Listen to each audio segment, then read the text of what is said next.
జీవితంలో ఈ 3 విషయాల్ని గుర్తుపెట్టుకోండి.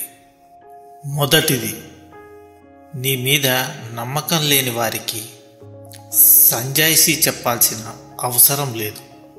రెండవది, మీకు గౌరవం లేని చోట ఉండాల్సిన అవసరం లేదు. ఇక మూడవది, మీ కన్నీళ్లకు విలువ ఇవ్వని వారి కోసం అసలు బాధపడవలసిన అవసరం లేదు. రాపిడి లేనిదే రత్నం ప్రకాశించదు. అలాగే కష్టాలు తట్టుకోలేని వ్యక్తి ఏనాటికి పరిపూర్ణత సాధించలేడు. ఏడవడం తప్పు కాదు, అలాగే కింద పడిపోవటము తప్పు కాదు. ఏడ్చిన తర్వాత నవ్వకపోవడం తప్పు. కింద పడ్డ తర్వాత లేవకపోవడము తప్పు. మనిషికి కావలసింది ఆస్తులు, అంతస్తులు కాదు, అనుబంధాలు, ఆత్మీయతలు. ఆస్తులు కరిగిపోయినా బ్రతకగలవు, కానీ అనుబంధాలు దూరమైతే జీవించగలమా? మీకు సహాయం చేసిన వారిని ఎప్పటికీ మర్చిపోవద్దు. మిమ్మల్ని ప్రేమించిన వారిని ఏ పరిస్థితులలోనూ ద్వేషించవద్దు. అలాగే నిన్ను నమ్మిన వారిని మోసం చేయొద్దు.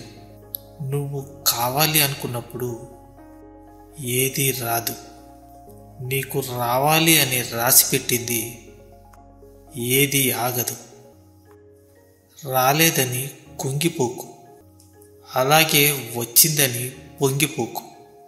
జరిగేవన్నీ కర్మలో భాగమే అని గుర్తుంచుకో. మన ఇంటి కప్పులోని రంధ్రం ఎండలో కనిపించకపోవచ్చు, కానీ వానలో దాని బండారం తప్పకుండా బయటపడుతుంది.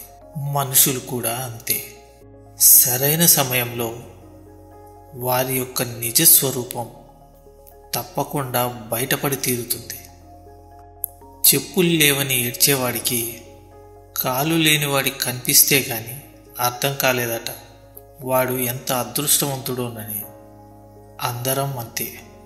ఉన్నదాని గురించి సంతోషపడకుండా లేని దానికోసం ఏడుస్తూ ఉంటాం. నిజానికి అబద్ధానికి తేడా ఏంటో తెలుసా?